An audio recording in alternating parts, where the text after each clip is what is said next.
Olá, seja muito bem-vindo a mais um vídeo desse canal. E hoje eu gostaria de começar te fazendo uma pergunta. O que ainda te falta? Pense comigo por um instante. O ser humano, ele é, por natureza, um ser desejante. Nós vivemos buscando a próxima conquista. Quando nós estamos solteiros, queremos casar, depois queremos ter a nossa casa própria, depois queremos trocar de carro, e quando trocamos de carro, depois queremos uma promoção no trabalho. Nós somos pessoas insatisfeitas. E existe uma ilusão muito perigosa nesse mundo moderno que nós vivemos, que é tentar nos convencer de que a felicidade é só uma questão de preencher um checklist de coisas. Se você tiver dinheiro, que maravilha. Se tiver saúde, ok, aprovado. Se tiver um bom emprego, uma boa reputação, uma família estruturada, pronto, você é uma pessoa plenamente feliz. Mas os dados do mundo real a qual vivemos, eles desmentem essa teoria todos os dias. Quando nós olhamos para as estatísticas globais, vemos algo muito triste. Nós vemos que os maiores índices de desenvolvimento humano, o IDH, são de lugares em que você tem uma segurança impecável, uma educação perfeita, onde a saúde funciona de forma plena. Você vê que essas taxas de depressão e de pessoas que tiram a sua própria vida são índices muito altos. Então, pessoas que têm acesso a tudo, que dirigem os melhores carros, podem comprar tudo aquilo que é possível o dinheiro delas adquirir, moram nas melhores coberturas, nas melhores casas. Acontecem muitas vezes de essas pessoas olharem para dentro de si e sentirem um vazio ensurdecedor, uma coisa horrível. Então, mesmo tendo conquistado tudo aquilo que o mundo promete, a alma continua gritando: o que ainda me falta? E hoje eu gostaria de convidar você a nós examinarmos Mateus 19, a partir do versículo 16, que é uma história muito interessante do único jovem da Bíblia em que se achegou até Jesus de forma sincera e saiu pior do que tinha chegado. Então eu gostaria de ler com você Mateus 19, a partir do versículo 16. Certa vez, um homem chegou perto de Jesus e perguntou: Mestre, o que devo fazer de bom para conseguir a vida eterna? Era um jovem muito rico, ele tinha absolutamente tudo para ser feliz, mas perguntou isso aqui para Jesus. Jesus respondeu: Por que é que você está me perguntando a respeito do que é bom? Bom só existe um. Se você quer entrar na vida eterna, guarde os mandamentos. Que mandamentos? Perguntou ele. Jesus respondeu: Não mate, não cometa adultério, não roube, não dê falso testemunho contra ninguém, respeite o seu pai e a sua mãe, e ame os outros como você ama a você mesmo.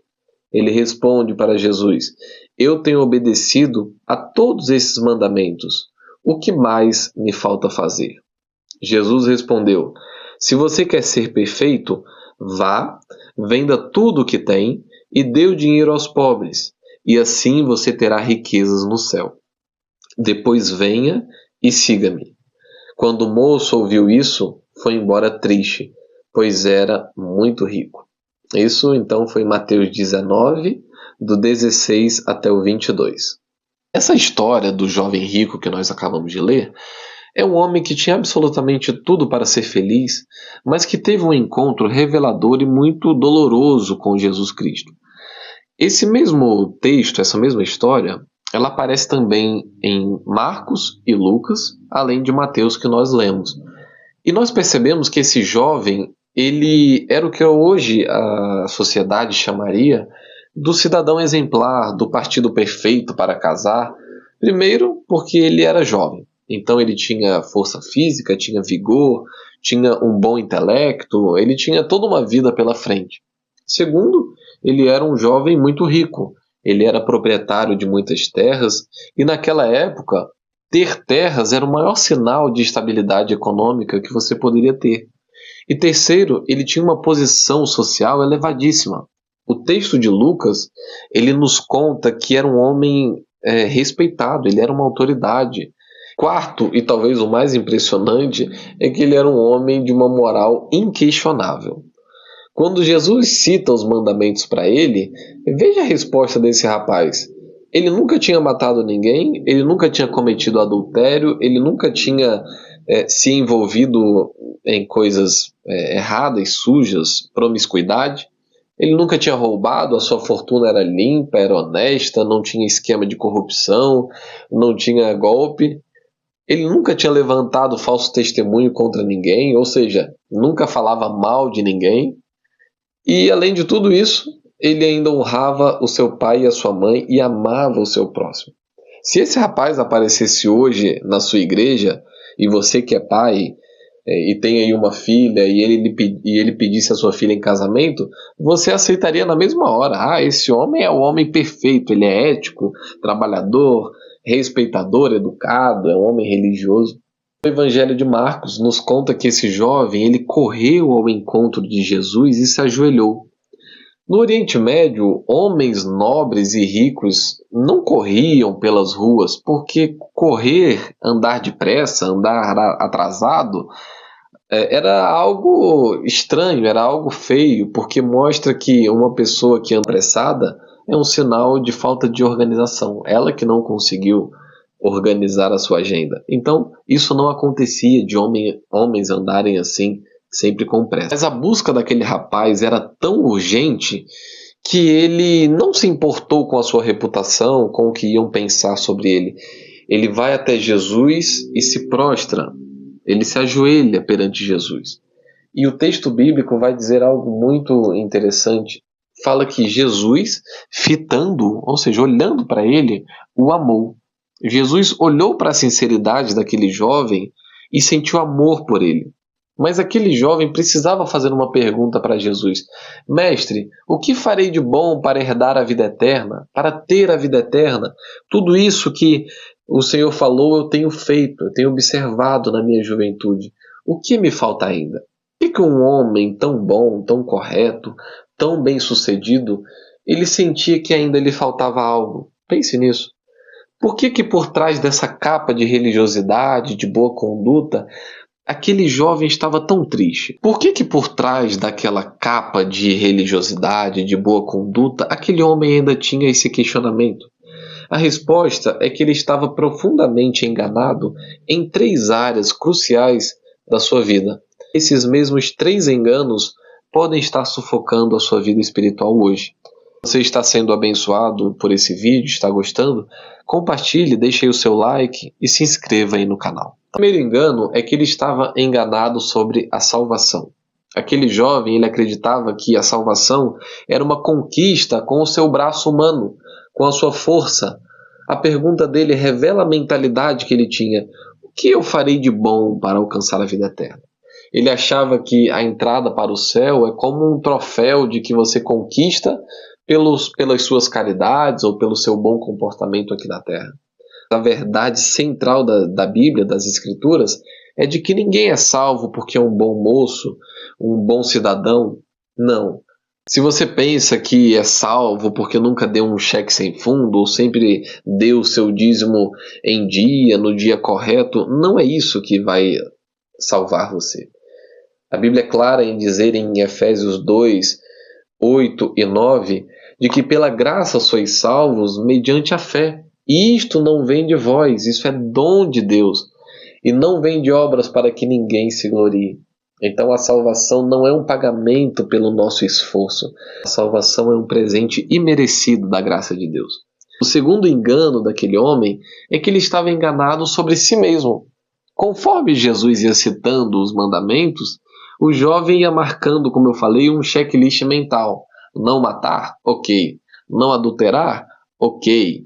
Não roubar? Que maravilha, ok? Nunca fiz isso também. E eu imagino que de tanto ele ouvir elogios da sociedade, das pessoas com quem ele convivia, ele começou a acreditar que ele não era um pecador. Ele começou a acreditar que ele merecia a salvação de Deus. Porém, ele se esqueceu de que desde a queda de Adão e Eva, em Gênesis 3, todo ser humano já nasce com o pecado entranhado no seu DNA. No nosso sangue tem glóbulos vermelhos, glóbulos brancos, hemácias, mas também tem pecado entranhado no nosso sangue. O Salmo 51 também ele declara que em iniquidade eu fui formado e em pecado concebeu a minha mãe. Isso é muito forte. E em Romanos 3:23 diz que todos pecaram e estão destituídos da glória de Deus. Veja que o coração humano ele é então uma fábrica de ídolos, de pecado. Há quem diga que o velho homem ele morre no batismo, mas a verdade é que no dia seguinte nós descobrimos que o velho homem ainda sabe nadar. Essa frase é uma frase muito famosa, mas que é verdade. A salvação ela é um ato da graça de Deus, é um ato. Mas a santificação ela é um processo diário de nós nos esvaziarmos e encher do Espírito Santo.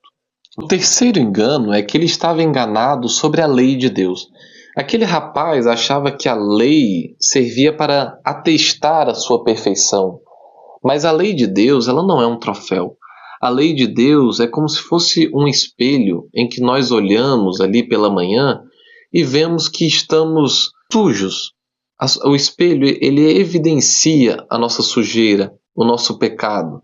O espelho ele evidencia que nós precisamos ser limpos. Então a lei ela serve para mostrar o quão imperfeitos nós somos e como que precisamos de um Salvador. Tentar se salvar apenas por observar a lei e ver que cumpre tudo isso é você apresentar a Deus o que o Isaías 64, verso 6, chama de trapos de imundícia. A nossa moralidade, a nossa ética sem a graça de Deus, ela é um pano sujo diante da santidade de Deus. E Jesus, conhecendo então o coração daquele homem, ele percebeu exatamente o que estava acontecendo. E Jesus dá a resposta perfeita para a pergunta: o que me falta ainda? Jesus disse: se queres ser perfeito, vai, vende os teus bens, dá aos pobres, e você terá um tesouro nos céus. Depois, vem e siga-me. Preste muita atenção para não interpretar esse texto de forma errada. Jesus não estava agora criando uma nova regra teológica, dizendo que todo mundo precisa vender tudo o que tem para ir para o céu. Não. Jesus ele não precisa do nosso dinheiro. O que Jesus fez ali foi uma cirurgia de emergência no coração daquele rapaz para apontar para ele exatamente o ídolo que estava governando o seu coração, que eram as riquezas e a autossuficiência. Não era o jovem que possuía os bens, ele não era o dono dos bens dele, não, eram os bens que estavam possuindo aquele jovem e o seu coração. Ele era refém do próprio sucesso, ele era escravo do status que havia construído. E quando Jesus disse, vai, vende tudo e dá aos pobres, Jesus estava testando se aquele homem ele amava a Deus sobre todas as coisas ou se amava o seu patrimônio mais do que todas as coisas. Veja a tragédia no versículo 22, que diz: quando o moço ouviu isso, foi embora triste, pois era muito rico. Ou tem outras versões que falam, era dono de muitas propriedades. Este é o único caso registrado em toda a Bíblia de alguém que vai até Jesus de forma sincera e vai embora pior do que chegou. Geralmente, quem encontra Jesus sai melhor. Você vê o cego que passa a ver, o paralítico que agora anda, a pessoa oprimida que é liberta. Mas o jovem rico ele foi embora triste e perdido. E por quê? Porque ele descobriu que o reino de Deus é um reino de exclusividade. O casamento é um regime também de exclusividade. Quando você diz sim para a sua esposa ou para o seu marido, você agora está excluindo bilhões de outras mulheres ou homens, você está dando não para eles. Você deu sim para uma mulher só e deu não para milhares de outras mulheres. Você abriu mão de todas as outras opções por causa daquele amor único que você sente. Da mesma forma, quando nós aceitamos a Jesus no nosso coração, nós estamos dando um sim para Ele, para o reino dos céus, e um não para todos os ídolos desse mundo. O reino é como uma pérola de grande valor, e a Bíblia fala isso. Essa pérola, quando você a encontra, você vende tudo que tem por causa daquela pérola. E hoje, eu gostaria de já concluindo, já indo para o final desse vídeo, a mesma pergunta para você que está me assistindo. O que é que está ocupando o trono do seu coração? Talvez você não seja milionário, como aquele jovem, mas talvez o seu ídolo pode ser a sua reputação, o seu orgulho, a sua necessidade, ter razão sempre, a sua carreira, ou até mesmo a sua religiosidade. Você pode achar que isso está salvando você. Mas o que tem te impedido de se entregar 100% a Jesus? O que está nos impedindo de fazer Jesus o nosso tudo? Porque quando Jesus ele é o nosso tudo, a riqueza ou a pobreza, a saúde ou a dor, eu sou de Cristo independente disso.